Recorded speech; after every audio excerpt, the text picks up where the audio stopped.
November 12, 1975. Fred Rogers was sitting in a conference room at WQED Studios in Pittsburgh. Across from him sat three men in suits. Executives from Parker Brothers, the toy company that had been the primary sponsor of Mr. Rogers' Neighborhood. For 7 years, they accounted for 60% of the show's entire budget. Without them, the show would die. Everyone in the room knew it. The lead executive, a man named Richard Hastings, slid a document across the table toward Fred. "Mr. Rogers, we've prepared a new sponsorship agreement. I think you'll find the terms very generous." Fred picked up the document, started reading. His face went pale. The terms were simple. Parker Brothers would continue funding the show. In fact, they'd increase their funding by 40%, but in exchange, Fred would need to do something small, something reasonable. He would need to mention Parker Brothers toys on the show. Just occasionally. Just subtle references. Daniel Tiger could play with our new board game. You could mention how educational toys help children learn. Nothing overt. Nothing that looks like advertising. Just integration. Fred set the document down. "No." Richard Hastings smiled. Like he'd expected this. Like he was prepared for it. "Mr. Rogers, I don't think you understand the situation. We're offering you more money. Your show would be more secure than ever. All we're asking for is a few mentions here and there. It's standard practice. Every children's show does it." "I don't," Fred said quietly. "Mr. Rogers, be reasonable. We're not asking you to hard sell products. We're asking you to acknowledge that educational toys exist. Toys that help children learn. Isn't that consistent with your message?" "No," Fred said again. "Because children trust me. And if I tell them something is good, they believe me. Not because they've evaluated it critically, but because I told them. That trust is sacred. I won't use it to sell things." Richard's smile faded. "Mr. Rogers, I need to be very clear about something. If you don't sign this agreement, we're pulling our sponsorship. All of it. Effective immediately." Fred nodded. "I understand. Do you? Do you understand what that means? We fund 60% of your show. Without us, you'll have to lay off staff, cut episodes, maybe even cancel the show entirely." "I understand." Richard leaned forward. "Then why are you saying no?" Fred looked him directly in the eyes. "Because children's trust isn't for sale." The meeting ended badly. Parker Brothers walked out. Within 24 hours, they issued a public statement. Parker Brothers has decided not to renew its sponsorship of Mr. Rogers' Neighborhood due to creative differences. The media picked it up immediately. Parker Brothers drops Mr. Rogers' funding crisis for children's show. Rogers refuses sponsored deal show in jeopardy. WQED went into panic mode. The station manager, a man named Harold Jenkins, called Fred into his office the next morning. "Fred, what the hell happened?" Fred explained. The ultimatum. The product placement request. His refusal. Harold stared at him in disbelief. "Fred, they were our biggest sponsor. They were 60% of your budget. Do you understand what you've done?" "Yes." "No, I don't think you do.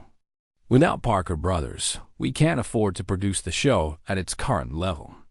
We'll have to cut staff, cut episodes, maybe even cancel it entirely." "I know." "Then why did you say no?" Fred's voice was calm but firm. "Because what they were asking me to do was wrong. They wanted me to use children's trust in me to sell products. I can't do that. I won't do that." Harold rubbed his face. "Fred, this isn't about principle. This is about survival. If the show dies, you can't help any children at all. If I compromise on this, the show dies anyway, just in a different way. That's not how the real world works." "Fred, then maybe the real world is wrong." Harold called an emergency staff meeting the next day. The entire crew of Mr. Rogers. Neighborhood about 40 people crowded into the studio. Harold stood at the front. Fred sat in the back, silent. "I'm going to be direct," Harold began. "We've lost Parker Brothers as a sponsor. That's 60% of our budget. Gone." A murmur went through the room. What that means practically is this: we can't afford to keep everyone. We're going to have to make cuts. Significant cuts. Some of you are going to lose your jobs. The murmur turned into worried conversations. How many? Someone asked. We don't know yet. But it could be as many as half the staff.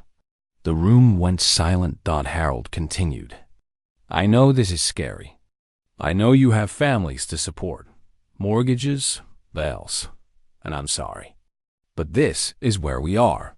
A crew member, a lighting technician named Mike, stood up. Why did they pull out? Harold hesitated, glanced at Fred, then said, creative differences. What kind of creative differences? Mike pressed. Harold didn't answer. Mike looked at Fred. Fred, what happened? Everyone turned to look at Fred. Fred stood up slowly. They wanted me to promote their toys on the show. I said no. The room was silent. Then Mike said, You said no? To 60% of our budget? Yes. Why? Fred took a breath. Because they wanted me to use your work, all of our work, to sell things to children. They wanted me to use the trust children have in this show to make them want toys. And I couldn't do that. That trust is sacred. It's the foundation of everything we do here. If I compromise that, we might as well not do the show at all. Another crew member, a camera operator named Susan, spoke up. But Fred, if we don't have funding, we can't do the show anyway. I know. And I'm so sorry. I know this decision affects all of you.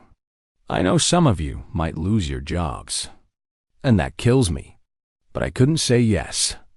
I couldn't betray the children who trust us. Mike sat back down.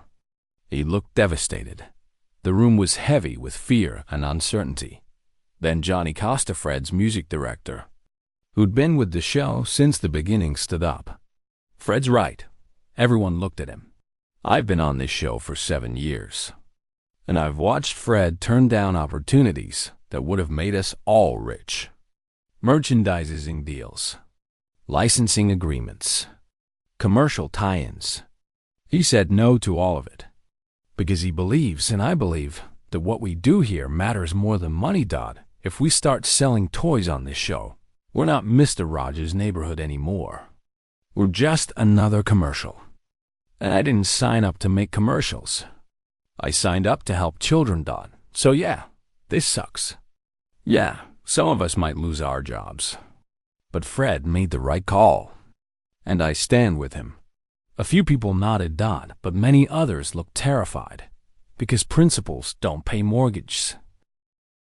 Over the next 2 weeks, WQED worked on the budget. The numbers were brutal. Without Parker Brothers, they could only afford to produce half as many episodes. Maybe less. Harold sat down with Fred. We have to make cuts. Deep cuts. I need you to decide who stays and who goes. Fred looked sick. I can't do that. You have to. You're the executive producer. It's your show. These are people I've worked with for years. People who trusted me. People who have families. How am I supposed to choose? I don't know, Fred, but if you don't, I will. And I'll make the decision based purely on budget. At least you can make it based on who's most essential to the show. Fred spent 3 days going over the staff list. Every name was someone he knew. Someone he cared about. Mike, the lighting tech who'd spoken up in the meeting. He had 2 kids. Susan, the camera operator. She was a single mother. Jennifer, the production assistant. She'd just gotten married. David, the sound engineer. His wife was pregnant. How do you choose?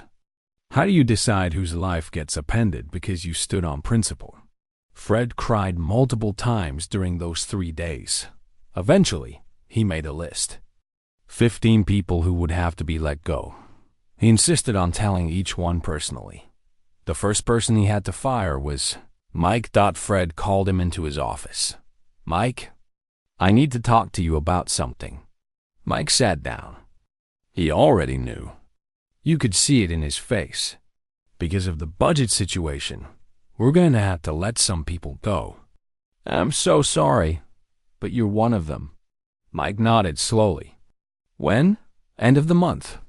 Mike was quiet for a long moment. Then he said, "This is because you wouldn't sell toys to kids." "Yes. Was it worth it?" "Losing 60% of your budget? Losing 15 people their jobs? Was it worth it?" Fred's voice was barely a whisper. "I don't know, Mike. I honestly don't know. I just know I couldn't do what they asked. Even if I'd wanted to, I couldn't. Because if I did, everything we've built here would mean nothing." Mike stood up. "I have 2 kids, Fred. I have a mortgage. I have bills. And now I have to go home and tell my wife I lost my job because you wouldn't mention a board game on TV. I know. And I'm so sorry." Mike walked to the door, stopped, turned around. "You know what the worst part is? I agree with you. I think you made the right choice. But that doesn't make this any easier." He left. Fred sat in his office and cried. He had this conversation 14 more times over the next week. Each one was agony. Some people understood. Some were angry. Some were devastated. By the end, Fred was destroyed. He'd held on to his principles. But the cost was 15 families thrown into financial crisis. That night, Fred went home and told Joanne what had happened. "I fired 15 people today. 15 good people who didn't do anything wrong. They lost their jobs because I wouldn't compromise." Joanne held him while he cried. "Did you make the right choice?" She asked gently. "I don't know. I thought I did. But now I'm not sure. Maybe I should have said yes. Maybe I should have mentioned a few toys and kept everyone employed. Maybe my principles aren't worth 15 families struggling to pay their bills. What would have happened if you'd said yes?" Fred was quiet for a long time. Then he said, "The show would have survived. But it wouldn't have been the same show. Every time I mentioned a product, every child watching would have seen it, would have believed me, would have asked their parents for it. And we would have trained a generation of children to trust people who are trying to sell them things. We would have taught them that trust is transactional, that everything, even Mr. Rogers, is ultimately trying to get something from them. And you couldn't do that? No, I couldn't. Even if it cost me everything." The layoffs happened. 15. People left. The show continued, but barely. They went from producing 65 episodes a year to 30. The budget was slashed. The sets looked cheaper. The production quality suffered. And Fred carried the guilt every single day. He wrote letters to each person he'd had to let go, apologizing, offering references, trying to help them find new jobs. Some responded graciously. Some didn't respond at all. Mike, the lighting tech, found work at a local news station. But he had to take a pay cut. His wife had to get a second job. They almost lost their house. Fred found out and sent them money, anonymously, enough to cover 3 months of mortgage payments. Mike never knew it. It was from Fred. The media had a field day with the story. "Mr. Rogers, too pure for sponsorship." Children's show host chooses principles over practicality. Some praised him, called him a hero for refusing to commercialize his show.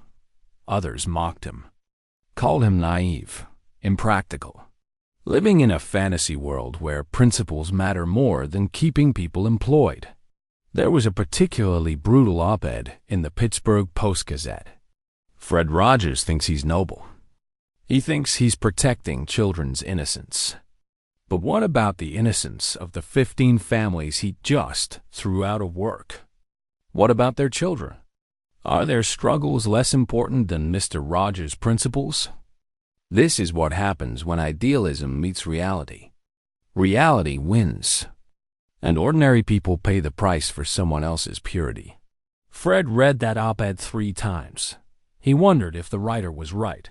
For 3 years, the show struggled. They operated on a shoestring budget.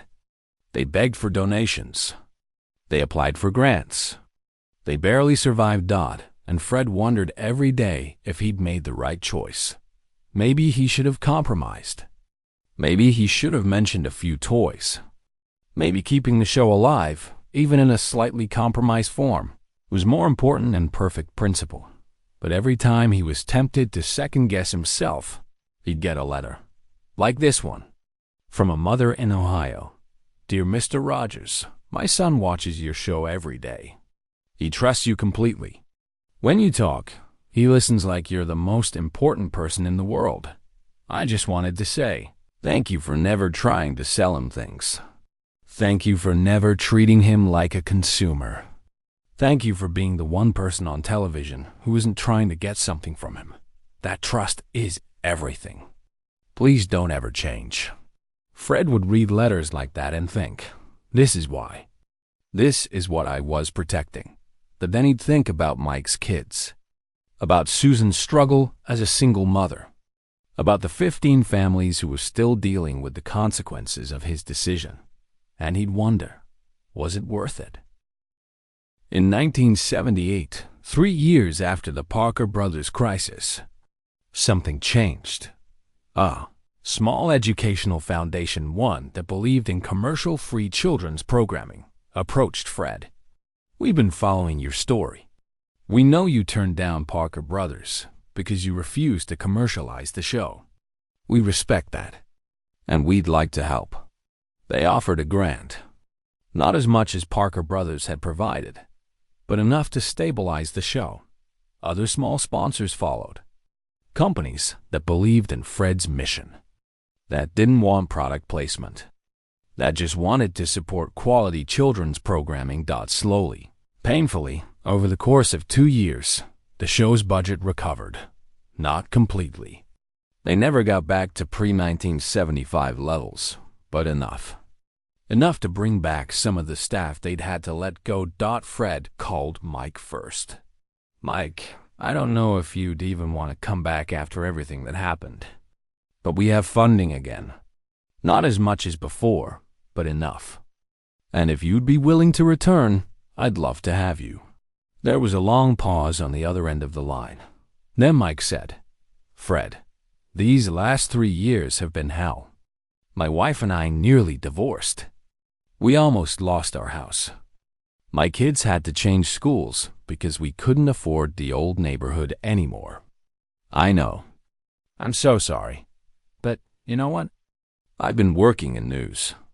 And it's fine. It pays the bills. But I don't love it. Because it doesn't matter the way your show mattered. So yeah, I'll come back. By 1980, Mr. Rogers' neighborhood had rebuilt itself. Not to what it was before, but to something new. Something smaller, leaner, but somehow pure. And Fred Rogers had learned something profound about sacrifice. Sometimes doing the right thing costs you everything. And even when you get some of it back, you never get all of it back. Some of the 15 people he'd had to let go never came back. Some had moved on. Some had found other work they loved. Some had been too hurt by the experience, and Fred carried that for the rest of his life. In 1985, 10 years after the Parker Brothers crisis, Fred was interviewed for a magazine article. The interviewer asked, "Do you regret turning down Parker Brothers? Knowing what it cost? The people who lost jobs? The years of struggle?" Fred was quiet for a long time. Then he said, "I regret the pain it caused. I regret that 15 families had to struggle because of a decision I made. I think about them constantly. Some of them came back eventually. Some never did. And I carry that. But do I regret the decision itself? Do I regret refusing to sell products to children? No, I don't. Because here's what I learned. There are some things you can't compromise on. Not because you're better than other people. Not because you're more moral. But because if you compromise on certain things, you lose the very essence of what you're trying to do. If I had agreed to mention Parker Brothers toys on the show, we would have survived financially. But we would have become something else. We would have become a commercial vehicle that happened to have some educational content. And children would have learned, maybe not consciously, but deep down, that even the people who claim to care about you are really just trying to sell you something. I couldn't do that. Even if it cost me the show. Even if it cost people their jobs. Was it worth it? I think so. I hope so. But I'll never know for sure. And that's something I have to live with. Fred Rogers died on February 27, 2003. At his funeral, someone unexpected showed up. Mike, the lighting technician Fred had fired in 1975. After the service, a reporter asked Mike, "You were one of the people Fred Rogers had to let go during the Parker Brothers crisis. Why did you come?" Mike thought for a moment. Then he said, "Because Fred Rogers taught me something important. He taught me that some principles matter more than convenience, more than money, more than even people's jobs. When he fired me in 1975, I was furious. I had 2 kids. I almost lost my house. It was one of the hardest periods of my life, but you know what I tell my kids now? I tell them, I worked for a man who lost 60% of his budget rather than sell products to children. I worked for a man who risked his entire show and 15 people's jobs because he believed children's trust was sacred. That's rare. That's precious. And I'm proud to say I was part of it. Was it hard? Yeah. Did it cost me? Absolutely. Do I wish it hadn't happened? Of course. But would I rather have worked for someone who compromised? Someone who sold out? Someone who used children's trust to make money? No, I'd rather have worked for Fred Rogers, even if it cost me my job. Because at least I know we were doing something that mattered. At least I know we never betrayed the children who trusted us. The story of Fred Rogers turning down Parker Brothers became legendary in children's television. It set a standard. A line in the sand. After Fred's decision, other children's shows started thinking differently about sponsorship, about commercialization, about the ethics of selling to children. Not all of them followed Fred's lead. Most didn't, but some did. And those shows, the ones that put children's trust above commercial interests, they became the gold standard. They became what parents looked for, what educators recommended, what children remembered decades later. Because Fred Rogers proved something important. You can refuse to compromise. You can stand on principle. You can choose integrity over money. And yes, it will cost you. Sometimes it will cost you everything. But what you gain, what you protect, is worth it. Children's trust. That's sacred. Fragile, precious trust that children give to the adults in their lives. That trust isn't for sale. Not for 60% of a budget. Not for financial security. Not for anything. And Fred Rogers proved it by being willing to lose everything to protect it.